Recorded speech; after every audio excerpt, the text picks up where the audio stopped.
Hey guys, my name's Richard. I'm a Class 1 HGV driver and I'm currently working in the UK. So the purpose of my videos really, and the videos that I want to put together, are mainly based on safety for other road users when coming up against truck drivers and obviously large goods vehicles. So not only for that, I mean the videos are also going to be based on any information that I can pass on from my 25 plus years of experience behind the wheel of a Class 1 vehicle.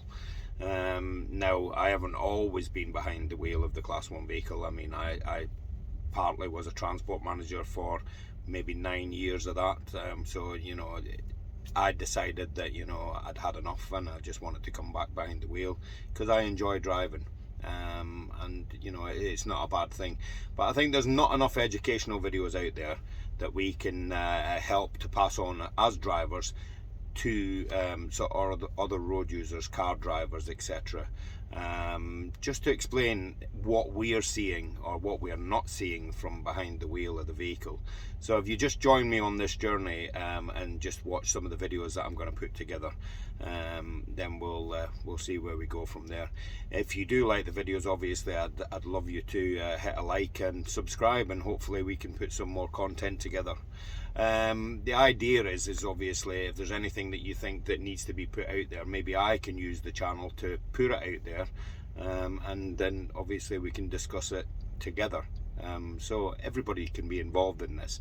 I'm hoping that it becomes quite an educational video and also helpful to everyone. Let's hope so. Okay, so let's just crack on.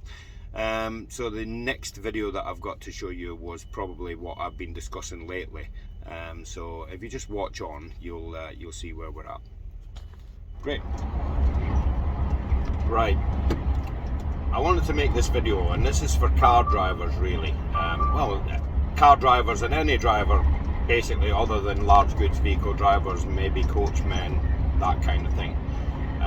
The reason I'm making this video and the reason I wanted to mention it and the reason I'm making it right now is just to probably educate car drivers. And I understand, as being a car driver as well as a heavy goods vehicle driver. This vehicle I'm in right now is a Class 1, or is what's known in the Class 1 if you're in the LGV world, large goods vehicle world. Now, this particular vehicle can carry up to 44 ton, which is quite a weight.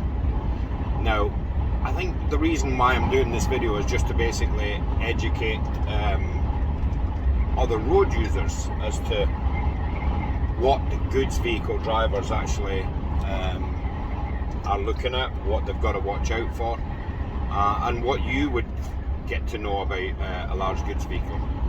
So the first point I would like to mention is most large goods vehicles, HGVs, are limited to 56 miles per hour.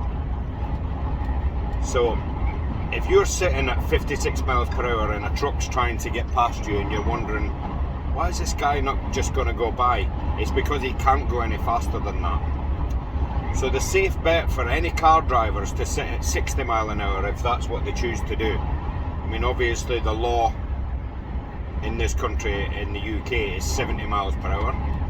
But if you choose to sit at anything below 70, and you don't want to cause problems for goods vehicles or, that are trying to overtake you, stay at 60 mile per hour.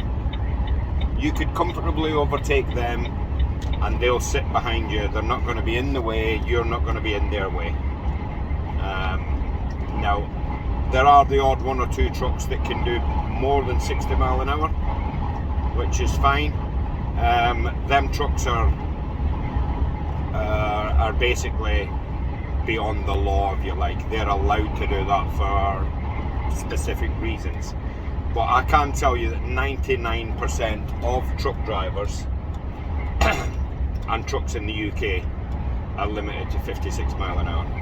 So just remember, if you're doing 60 miles per hour, you're going to be well clear of any truck. You're not going to cause any truck any issue,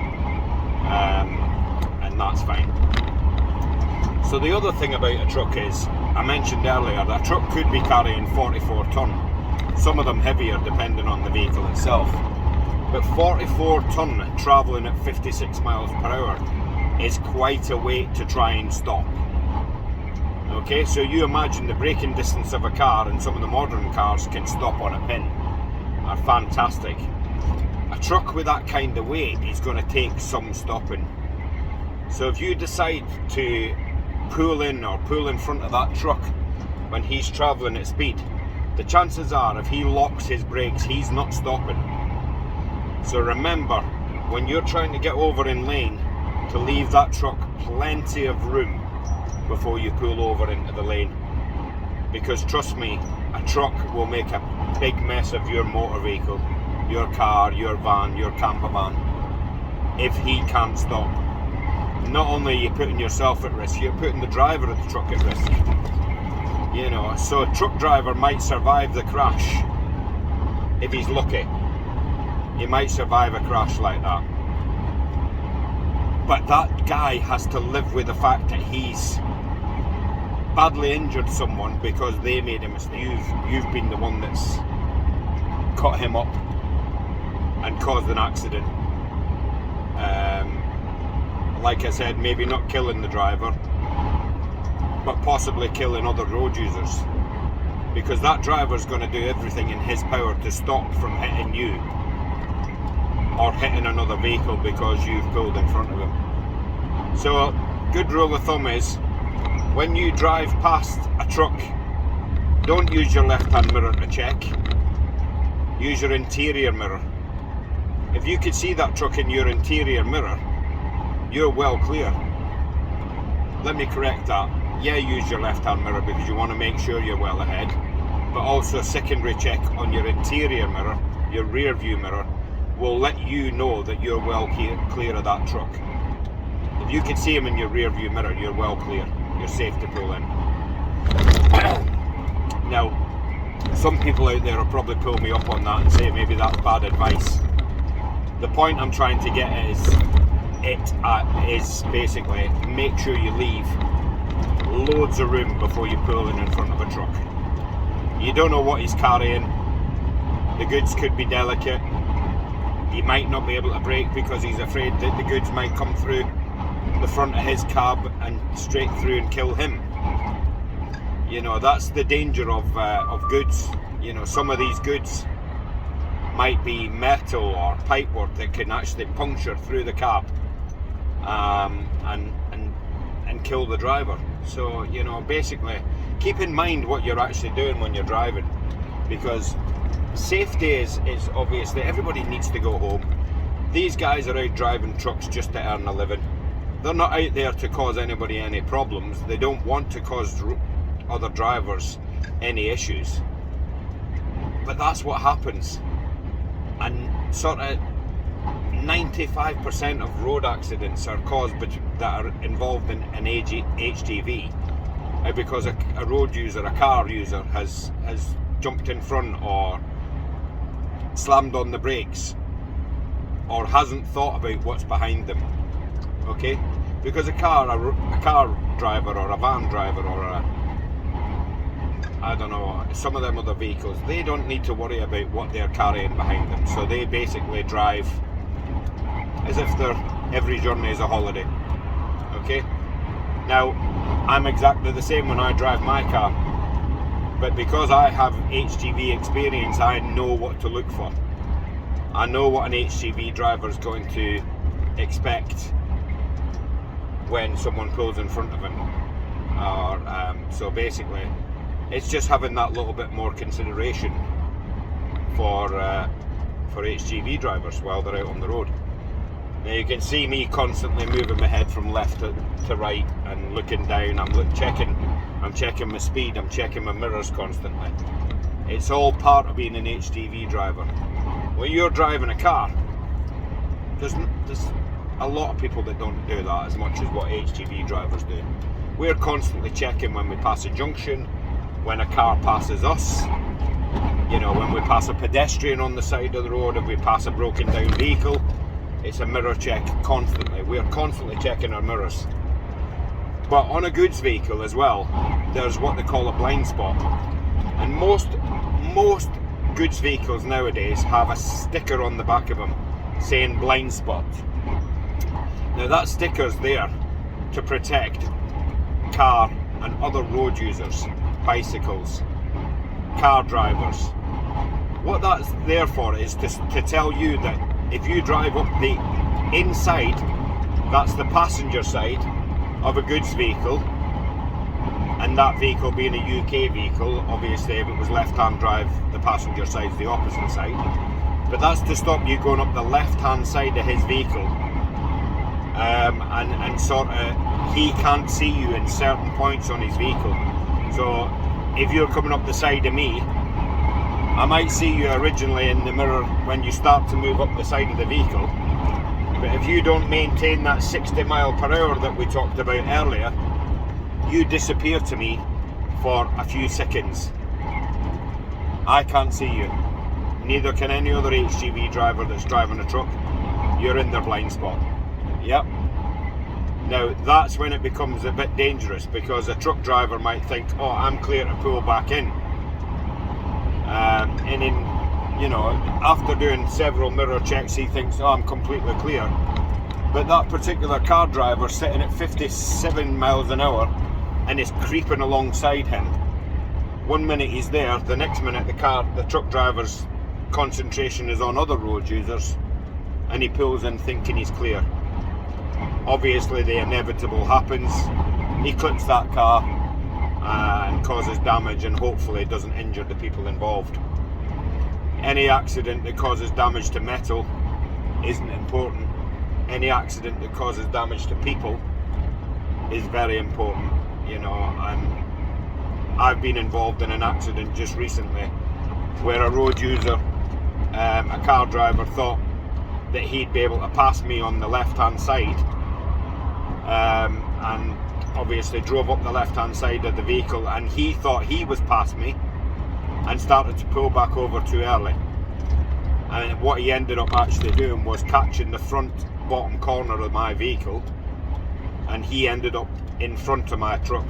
Now we're sitting up here 6 or 7 foot higher than a car, maybe 8 foot higher than a car in some of these goods vehicles. So what happens is that car disappears, and if you clip that car, you could end up pushing that car up the motorway sideways because you can't see it. Now that's no fault of the truck driver. You know, if I've got music playing and enjoying my day and then a car does that, what am I going to know? I'm not going to know you're even there. And it's only until other road users sort of start pointing that you realise something's wrong. Now luckily for me, when I had my accident, I was travelling at low speed. So I was probably doing 30 miles an hour on a motorway, because we'd been involved in a previous hold up with something else that was happening on the motorway. But as you well know, when that happens, as soon as the cars get freedom to start going again, and trucks and everything, it's a little bit like wacky races. They start to go on quickly. Now, the only reason I'm discussing this particular accident was because it horrified me, because basically this car driver had come up the inside of me. He thought it was quite safe to do so and accelerate up the inside of me, thinking that he was clear. He wasn't clear. He cut across too early. All I heard is what sounded like a clip, and I thought, oh, it's a piece of plastic on the road, which quite often happens. You just hear a little bang. So there wasn't a great deal of noise. Now, I'm going to go back to the music. I wasn't playing music at the time. I heard the click, and the next thing I heard was the tyres screaming on his car as I was pushing him up. So obviously I'm checking around because I couldn't see anything on either side of me. I'm checking around, and then I realised that this car's stuck in front of me. So I pushed this car maybe 200 yards. Now, because this was the M6, it was a busy motorway, had I locked my brakes on, realising there was a car in front of me, I could have potentially caused that car to spin out into other traffic. because I realised it was a car in front of me and it was stuck to the front bumper, or against the front bumper, I actually slowed that car down gradually and continued to push it until I pushed it into an area of safety. Because had I have not, he would have ended up in front of other cars, causing absolute devastation to this man and his family. Now, for me, this man made a mistake. As I said earlier, metal is not important, people's lives are important. So therefore I was thankful that this chap and his wife and his young baby daughter, who was in the car in the passenger side, was quite safe, and obviously survived the accident. Because we can repair metal, we can't repair people. So that's the reason why I tell you about this particular accident. So I'm going to continue to do these videos, and hopefully just to teach other road users what to experience out there. I mean, I'm currently sitting on the M6 again, as it happens, heading north, and there is 3 trucks in front of me all across 3 lanes, because one truck might be doing 55.5, another truck could be doing 56, another truck could be doing 56.5. You know, that is just the nature of you know, the design of the trucks. But as I said earlier, 99% of trucks can maximise at 56 miles per hour. So as long as you continue to think, you know what, I'll be safe if I do 60 mile an hour. I'll be safe if I leave that truck driver plenty room before I pull in front. You know, and a good rule is don't pull in front, go behind the truck if you need to pull off at a junction. Always be safe. Remember, that truck driver's got to live with the fact, if he's lucky enough to live, that he's caused an accident. Well, he's not caused the accident, excuse me, let me withdraw that. He's involved in an accident which could have potentially killed the people involved, because he has 44 ton weight in his truck, quite possibly. But any weight at all in a truck, I mean, an unladen truck is 15 tons compared to a car that might be 1 ton, 1.5 ton at max. Yeah, so just think about what you're doing when you're out there on the motorways, because everybody, again, we all want to go home. We all want to go home safely, and you know, a truck driver can only do so much watching out for other road users.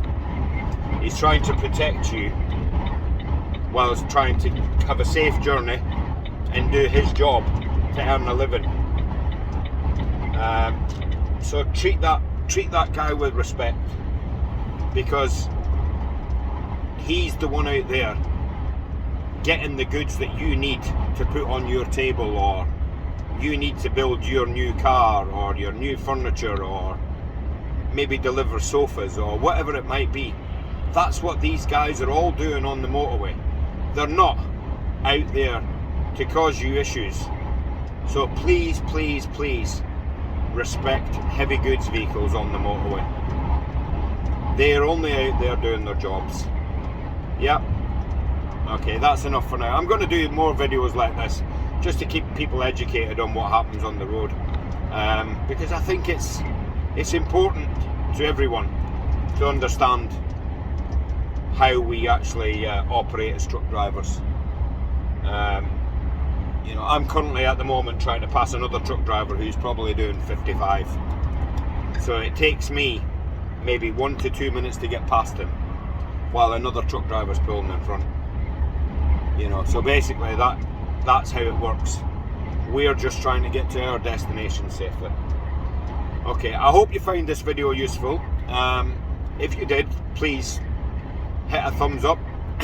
And please, if you want to drop any comments, obviously there'll be some mistakes I've made along the way here. I'm just giving you it from my point of view. I'm not trying to say that I know the exact physics or the exact law behind everything. I don't. I'm just an ordinary bloke driving a truck. I have been a truck driver for 30 years, on and off. And, you know, I just think it's about time that we had some more education on what truck drivers are actually facing out on the roads. You know, what they're trying to do and why they're trying to, you know, be careful for you. and keep you safe. You know, I want people to understand that. Okay, so again, sorry, wander on there. If you've enjoyed the video, if you find the video interesting and educational, you know, please give me a thumbs up, and I look forward to making more videos just like this. Okay, thanks again. Thank you.